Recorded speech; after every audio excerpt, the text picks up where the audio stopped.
نحمده ونصلي على رسوله الكريم اما بعد فاعوذ بالله من الشيطان الرجيم بسم الله الرحمن الرحيم يسألونك عن الخمر والميسر قل فيهما إثم كبير ومنافع للناس وإثمهما أكبر من نفعهما ويسألونك ماذا ينفقون قل العفو كذلك يبين الله لكم الآيات لعلكم تتفكرون۔ یہ سورۃ البقرہ کی 219 نمبر آیت ہے، اور اس کا ہم ترجمہ اور مفہوم اس کو سمجھنے کی کوشش کریں گے۔ یسألونک عن الخمر والمیسر، دو باتوں کے سوال ہو رہے ہیں اے نبی۔ یسألونک، آپ سے سوال کیا کرتے ہیں، عن الخمر والمیسر، شراب اور جوے کا مسئلہ آپ سے پوچھا جا رہا ہے۔ قل فیہما اثم کبیر، شراب اور جوے ان دونوں میں کیا ہے؟ قل، اے نبی تم کہہ دو، ان کو بتا دو،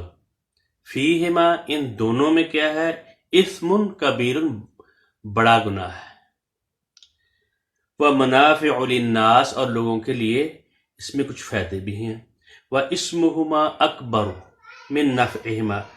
ومنافع للناس، اس میں لوگوں کے لیے فائدے بھی ہیں، منافع بھی ہے، ان کو سہولتیں بھی مل رہی ہیں۔ واسمہما اکبر، یہ دونوں کی بات ہو رہی ہے، شراب کی اور جوے کی، یعنی قمار بازی کی، کہ ان دونوں میں کیا ہے؟ گناہ بڑا ہے ان کے نفع کے مقابلے میں۔ یہ نہیں کہا کہ نفع اور نقصان نہیں ہو رہا، اسم کی بات ہو رہی ہے، ٹھیک ہے۔ آگے پھر آ رہا ہے یسألونک ماذا ينفقون، آپ سے سوال کرتے ہیں کہ ہم خرچ کیا کریں۔ قل العفو، یعنی جو آپ کی ضروریات ہیں، ضروریات سے جو جتنا بھی وہ اللہ تعالیٰ کا ہے۔ کذالک یبین اللہ لکم الآیات، اسی طرح اللہ تعالیٰ واضح کرتا ہے اپنی نشانیاں، لعلکم تتفکرون، تاکہ تم غور و فکر کرو، تدبر کرو اللہ تعالیٰ نے ہمیں کیا کہا ہے۔ یہ دیکھیں سوالات کا سلسلہ جاری ہے۔ سب سے پہلے یہ سوال ہوا تھا کہ ہم کیا خرچ کریں، اور کہا گیا قل ما انفقتم من خیر، یہ سوالات کا سلسلہ ہے نا۔ وہی بار بار جب انسان ہے تو اللہ تعالیٰ کا اپنے دین اسلام قبول کیا ہے، اور اب مکہ سے والوں نے آپ لوگوں کو وہاں سے نکال دیا ہے، تو اور کہا جا رہا ہے کہ بھئی خرچ کرو، خرچ کرو۔ خرچ کرنے کا کوئی وہ چیزیں ہیں تو اللہ تعالیٰ بتا رہے ہیں نبی کرم صلی اللہ علیہ وسلم کے ذریعے کہ جو بھی تم خیر بلائی سے خرچ کرو، یعنی خالی خرچ کرنا پیسے نہیں ہوتا، صلاحیت ہوتی ہے، اپنا علم ہوتا ہے، اپنی جو بھی صلاحیت انسان کو اللہ تعالیٰ نے دی ہوتی ہے وہ خرچ کرتا ہے، قلم کے لحاظ سے، سوچ کے لحاظ سے، جتنی بھی اور بھی جو جتنی بھی صلاحیتیں اس معاملے میں آ سکتی ہیں، پرنٹ میڈیا کے لحاظ سے، زبان کے لحاظ سے، یہ خیر ہوتی ہے۔ خالی صرف اور صرف پیسے خرچ کرنا نہیں ہوتے، اپنے زبان سے کسی کو تعلیم و تعلم میں بنا دے رہا ہے تو وہ بھی خرچ کرنا ہوتا ہے، اپنی صلاحیت خرچ کرتا ہے، اپنا وقت خرچ کرتا ہے، اپنی جو اس کو اللہ تعالیٰ نے سمجھ دی ہوتی ہے وہ بھی خرچ کرتا ہے۔ تو بتایا جا رہا ہے کہ تم نے کیا خرچہ کرنا ہے۔ اس سے پہلے یہ سوال ہوا تھا خیر تم نے خرچ کرنی، خیر ہر چیز اس میں آ جاتی ہے، اچھی بات کہنا بھی آ جاتی ہے، تعلیم دینا بھی آ جاتی ہے، اپنے اولاد کی تربیت کرنا بھی آ جاتی ہے، اور ساتھ یہ بتایا جا رہا ہے کہ سب سے پہلے کیا تم نے کرنا ہے؟ فَلِلْوَالِدَيْنِ، والدین کو تم نے پریورٹی پہ رکھنا ہے، اور رشتہ داروں کو رکھنا ہے، پھر اس کے بعد یتیموں اور مسکینوں اور راستے کے مسافروں کو، اور یہ ساری باتیں آ رہی ہیں۔ وَمَا تَفْعَلُوا مِنْ خَيْرٍ، جو بھی تم خیر سے خرچ کرو گے، جو بھی تم اپنی ساری صلاحیتیں جو ہوتی ہیں وہ بھی خرچ کرو، فَإِنَّ اللَّهَ بِهِ عَلِيمٌ، اللہ تعالیٰ اس کو جانتا ہے تم کس انداز سے خرچ کر رہے ہو، تمہارے دل میں کیا ہے، کیا تم نے خرچ کرنے کا خالی لبادہ اڑا ہوا ہے، کیا تو دینی تعلیم دینے کا لبادہ اڑا ہوا ہے، کیا تمہارے دل میں کیا ہے اور تمہارے ظاہر اور باطن میں کیا ہے؟ فَإِنَّ اللَّهَ بِهِ عَلِيمٌ، اللہ تعالیٰ اس کو جانتے ہیں۔ آگے ساتھ خرچ کرنا ہے، اسی لیے زور دیا جا رہا ہے کہ خرچ کرو، کیوں آگے بتایا جا رہا ہے کہ تمہارے اوپر قتال جو ہے نا وہ فرض کر دیا گیا ہے، ہیں اگرچہ تمہیں بہت برا لگے، جو اگر تمہیں بہت برا لگے تو ہو سکتا ہے وہ اگر تمہیں چیز بری لگ رہی ہے تو تمہارے علم میں تو نہیں ہے نا، اللہ تعالیٰ کو پتا ہے کہ جو قتال تمہارے اوپر ہے اور تمہیں وہ اچھا تو نہیں لگا، کسی انسان کو لڑائی اچھی نہیں لگتی، تو اللہ تعالیٰ بتا رہے ہیں ہو سکتا ہے تمہیں ایک چیز اچھی نہ لگ رہی ہو، تمہیں اس سے قرات کر رہے ہو، اور ہوا خیر اللہ کو تمہارے لیے بہت بہتر ہو۔ ایک تم جتنی بھی مسائل مشکلات انسان کے اوپر بھی آتے ہیں تو اس کو پتہ نہیں اس میں خیر کیا چھپی ہوئی ہے، ہو سکتا ہے کوئی چیز تم کو بہت بری لگ رہی ہو اور تم کو سوچو بھی یہ تو بہت بری چیز ہے لیکن اس میں خیر ہو، واللہ یعلم وانتم لا تعلمون، یہ چیز جو ہے اللہ تعالیٰ جانتے ہیں تم نہیں جانتے، واللہ یعلم وانتم لا تعلمون، اللہ تعالیٰ جانتا ہے تم نہیں جانتے۔ پھر آگے حرمت کے مہینوں کی بات آئی، بھئی حرام مہینے میں کیا تم نے کیا کرنا ہے، لڑائی کرنی ہے کہ نہیں کرنی؟ جب لڑائی کا کہا گیا تو فرمایا یہ بات سامنے آ گئی کہ اگر حضرت ابراہیم علیہ السلام کے زمانہ سے یہ حرمت کے مہینے ہیں، رجب ہے اور اس کے بعد دوسرے ذوالقعدہ ذوالحجہ اور محرم، یہ مہینے جو ہیں بتایا گیا ہے، اور یہ حرمت والے مہینے میں لڑائی کس طرح آئی ہے تو ادھر بھی یہ بتایا، جہاں ادھر بتایا گیا تھا نا کہ جو تم یہ جوا اور شراب جو ہے، شراب اور جوا، اس میں فائدہ ہے لوگوں کے لیے کچھ لیکن گناہ بہت بڑا زیادہ ہے، تو اس میں بھی بتایا جا رہا ہے حرمت والے مہینے میں کیا ہے، لڑائی تو بہت بڑی چیز ہے، اس میں قتال بہت بڑا گناہ ہے، لیکن اللہ تعالیٰ کے رستے سے رکنا، اللہ کا تعالیٰ کی تبلیغ سے رکنا، اللہ تعالیٰ کے کام میں اور جہاد میں اپنی جان کو دے دینے میں رکنا، وہ کفر بھی، اس کو معلومات ہونے کے باوجود، سمجھ لینے کے بعد اس کے ساتھ کفر کرنا، اور مسجد حرام جو اللہ تعالیٰ کا گھر ہے، جو حضرت ابراہیم علیہ السلام نے بنایا اور اس کی جو بنیادیں انہوں نے رکھی، اور وہاں سے نکال دینا جو اس کے حقدار ہیں، اور یہ سب سے بڑی بات ہے جو فساد ہے، لڑائی جھگڑا ہے، فتنہ ہے، اکبر من القتل، جو فتنہ ہے وہ قتل سے بہت زیادہ سخت ہے، اور یہ جو کافر لوگ ہیں یہ تمہارے ساتھ لڑائی کرتے رہیں، جنگ کرتے رہیں گے، تمہارے ساتھ اگر ان کا بس چلے تو تمہارے ساتھ لڑائی کرتے رہیں گے تاکہ تم اپنے دین سے پلٹ جاؤ، واپس پلٹ جاؤ۔ جب آدمی واپس پلٹو گے، اور یہ جان لینا چاہیے انسان کو جب کوئی معلومات ہوتی ہے، اس کو علم میں آ جانے کے بعد، اللہ تعالیٰ کے احکامات سمجھ لینے کے بعد، حدود اللہ سمجھ لینے کے بعد، جان بوجھ کر جو بندہ خطا اور نسیان تو اللہ تعالیٰ معاف کریں گے، لیکن سمجھ لینے کے بعد، اور وہ کافر بھی تم کو یعنی تمہارے ساتھ لڑائی کرتے ہیں حتیٰ کہ تم واپس پلٹ جاؤ، اور جو بندہ سمجھنے کے باوجود،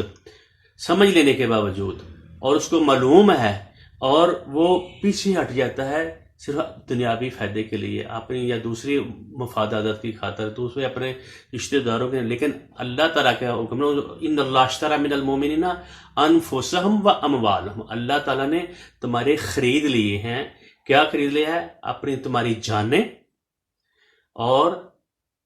تمہارا مال، یہ اللہ تعالیٰ کا ہے۔ اور جو آپ نے پیچھے بھی سوال کیا تھا کیا خرچ کرے، اللہ تعالیٰ کہہ رہے ہیں بھئی جو بھی تم خیر سے خرچ کرو، لیکن اپنے والدین کو، رشتہ داروں کو، بہن بھائیوں کو، یتیموں کو، مسکینوں کو، اور جو راستے میں مسافر ہیں، جو نیک لوگ ہیں، کام کرنے والے ہیں، اور جو بھی تم کام کرو، تو ادھر بھی یہی بتایا جا رہا ہے جس کو سمجھ لینے کے بعد وہ دین سے وہ پھر پیچھے ہٹ جائے گا، وَمَن يَرْتَدِدْ مِنْكُمْ عَنْ دِینِهِ، جو اپنے دین سے ہٹ جائے گا اور اسی حالت میں جب مر گیا، اس کے پہلے اور پچھلے گناہ یعنی وہ ختم ہو جائیں گے، دنیا اور آخرت میں بھی اس کو سزا مل سکتی ہے۔ یہ قرآن پاک بیان کر رہا ہے اولئک اصحاب النار هم فیہا خالدون، جو سمجھ لینے کے باوجود اس کو پتہ ہے یہ اللہ تعالیٰ کی بات ہے، یہ اس کے کلمات ہیں، یہ اس کی حدود ہیں، اس کو پیچھے ہٹ گیا، اس کا گناہ بہت زیادہ ہے اور اس کو پتہ ہے، معلوم ہے، تو ایسے لوگوں کے لیے جہنم ہے، اس کی معافی نہیں ہے۔ اور ہمارا یہ کام نہیں ہم کسی کے اوپر فتویٰ دیں، یہ اللہ تعالیٰ جانتے ہیں، ہمیں منافق کہنا، کافر کہنا اور اس کے اوپر کسی قسم کے فتوے ڈالنا، یہ ہم بتا سکتے ہیں بھئی یہ آپ سے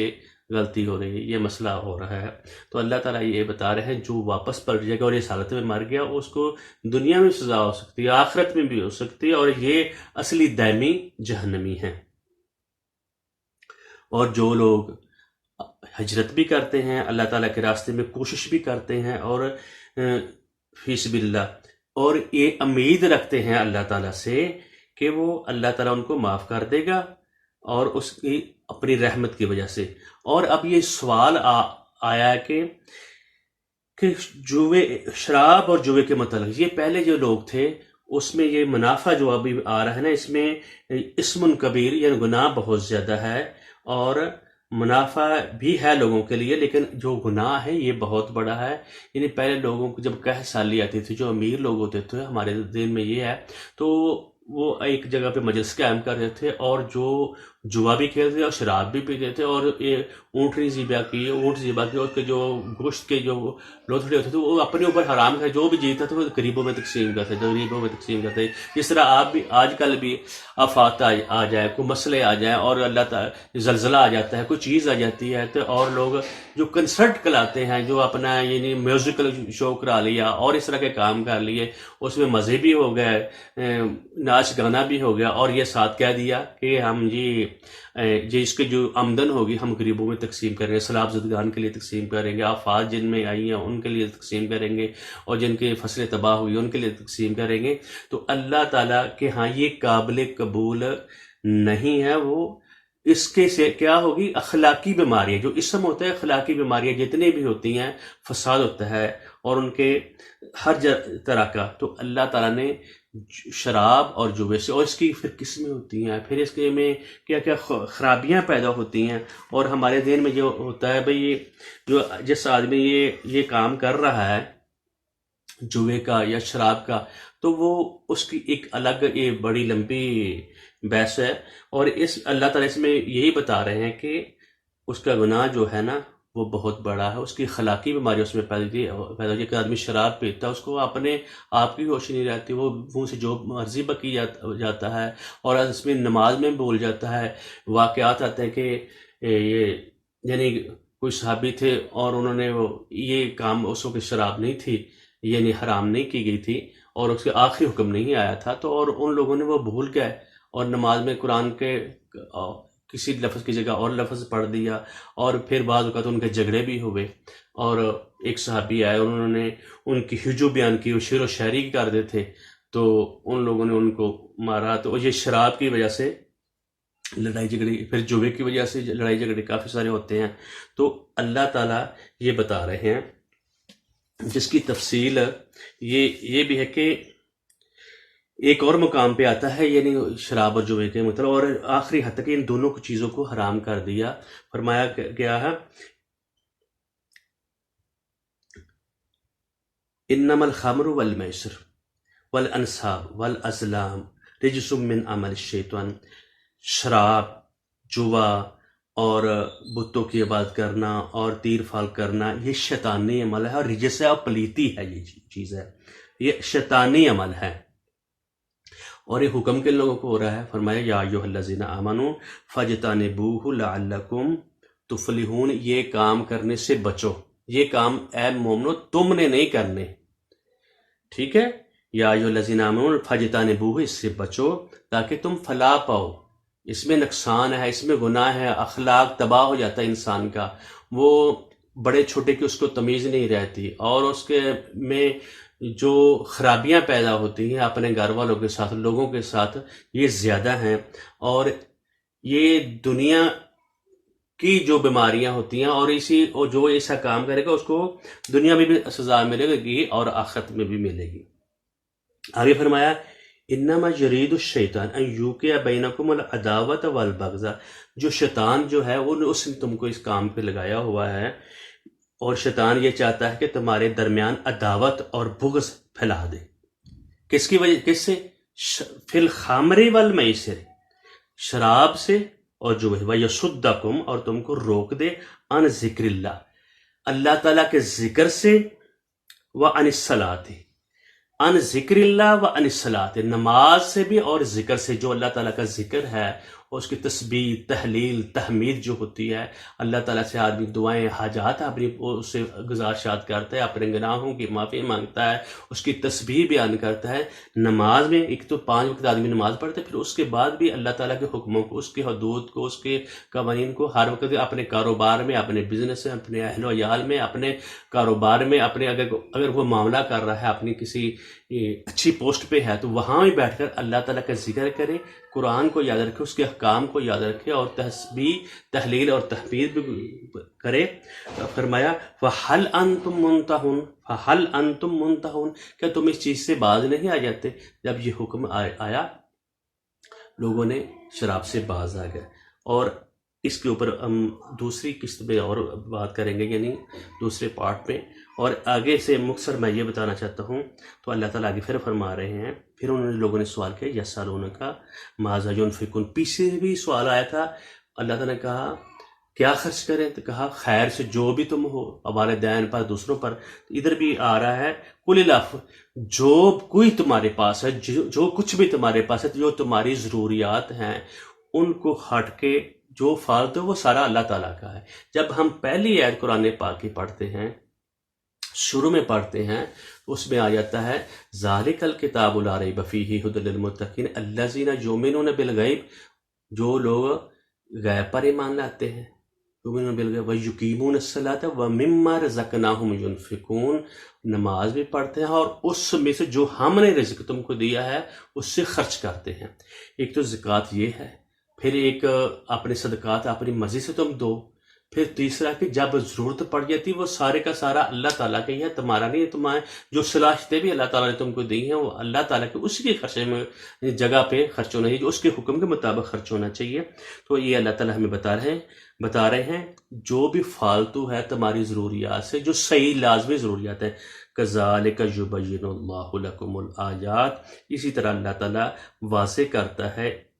اپنی نشانیاں، آیات کو، لعلکم تتفکرون، تاکہ تم غور و فکر کرو، تدبر کرو۔ مجھے اللہ نے کیا کہا ہے، یہ ہر جگہ پہ قرآن پاک عقل کرنے کی دعوت دیتا ہے، تدبر کرنے کی دعوت دیتا ہے، غور و فکر کرنے کی دعوت دیتا ہے، اور مجھے اللہ تعالیٰ انسان کے دل میں بھی اور اس کے نفس میں بھی اس کو ہدایت بھی دی، اچھائی اور بلائی کا سارا بتا دیا ہے۔ اور قد افلح من زکا و قد خواب من دسا، جس نے پاکیزگی اختیار کی، تقوی اختیار کیا، اور وہ کامیاب ہو گیا۔ اور جس نے پاکیزگی اختیار نہ کی، جس نے اس کے اوپر تدبر نہ کیا، کیونکہ اللہ تعالیٰ نے ہمیں پیدا کیا ہے اور اپنے لیے، اور ہمیں ساری اچھائی اور برائی ساری کی ساری بتا دی، ایک ضمیر رکھا ہے، دوسرا رسول بھیجا، اس کے ساتھ کتابیں بھیجی، اور سارا کچھ اس لیے کہ تم میرا کہنا مانو۔ جو اس کے سمجھ لینے کے باوجود ہو، مکمل طور پہ سمجھ لینے کے باوجود اگر پھر بھی نہیں مانیں گا، تو پھر اللہ تعالیٰ کی سزا تیار ہے اس کے لیے، دنیا میں بھی اور آخرت میں بھی۔ یہ پھر ہم اسی آیات پر دوبارہ بات کریں گے انشاءاللہ الرحمن، ہمیں واضح سمجھ آئے گی، کیونکہ سوالات کیے جا رہے ہیں کہاں، یعنی اصحاب اور جو لوگوں کو مدینے سے مکے سے نکالا ہوا ہے، اور وہ ادھر بیٹھے، انہوں نے حج کے سوالات آئے ہیں، انفاق کے سوالات آئے ہیں، اور شراب کے متعلق اور قمار بازی کے متعلق، یہ ساری چیزیں بار بار سوالات آ رہے ہیں، کیونکہ وہ جب جائیں گے حج کرنے کے لیے جائیں گے، سارے ان کو واسطے پڑیں گے، قتال کے بھی واسطہ پڑے گا، اور قتال کے لیے پھر پیسے بھی چاہیے ہوں گی اور اخراجات چاہیے ہوں گے، پھر وہ حرمت کا مہینہ آئے گا تو حرمت والے مہینے میں کیا کرنا ہے، اور اسی طریقے سے یہ ساری چیزیں ہمارے آہستہ آہستہ وہ سامنے آ رہی ہے۔ اللہ تعالیٰ ایک ایک چیز کر کے بیان کرتے جا رہے ہیں، اور پوری مدلل ایک ایک آیت میں دو تین مسائل اللہ تعالیٰ ہمیں بتا رہے ہیں۔ دیکھیں یہ آیت ہم نے ایک پڑھی، اس میں شراب کے متعلق، جوئے کے متعلق بتایا گیا ہے، اور اس کے ساتھ ساتھ جو لوگوں نے جو سوال کیا اس کے متعلق بتایا گیا ہے۔ پھر اس کے بعد کہا گیا ہے جو میں نے آیات تمہارے لیے یا میں جب میں بتا رہا ہوں، اس کے اوپر تم نے غور و فکر تدبر کرنا ہے۔ اللہ تعالیٰ ہمیں غور و فکر تدبر کرنے کی توفیق دے، اور اس کو سمجھنے کی توفیق دے، اور اس کے اوپر عمل کرنے کی خصوصاً توفیق دے۔ بار بار اللہ تعالیٰ یہ تقاضا کر کے صرف جان لینا اور اس کو سمجھ لینا کافی نہیں ہوتا، اس کے اوپر عمل کرنے کی توفیق اللہ تعالیٰ سے مانگیں، اور پورا مکمل ارادے کے ساتھ، مکمل کوشش کے ساتھ اللہ تعالیٰ فرماتا ہے ادخلوا فی السلم کافہ، اگر اسلام کا دعویٰ کرتے ہو تو اسلام میں پورے داخل ہونے، آدھے داخل نہیں ہوتا، کچھ چیزیں مان لی کچھ نہیں مان لی، یہ غلط چیز ہے۔ تو اللہ تعالیٰ ہمیں اس کو قرآن پاک کو سمجھنے کی توفیق دے۔ ہر وقت اللہ سے دعا کرنی چاہیے، اللہ تعالیٰ جو تو نے اس میں بتایا ہے، جو تیری سنت ہے، جو تیرے قول اللہ ہے، قول رسول ہے، اس کے اوپر ہمیں چلنے کی توفیق دے، اور جو اس پہ تو راضی ہے وہ ہمارے لیے وہ پسند کر۔ بارک اللہ لی ولکم ولسائر المسلمین۔ ہم ایک دفعہ پھر اس آیت کو پڑھتے ہیں۔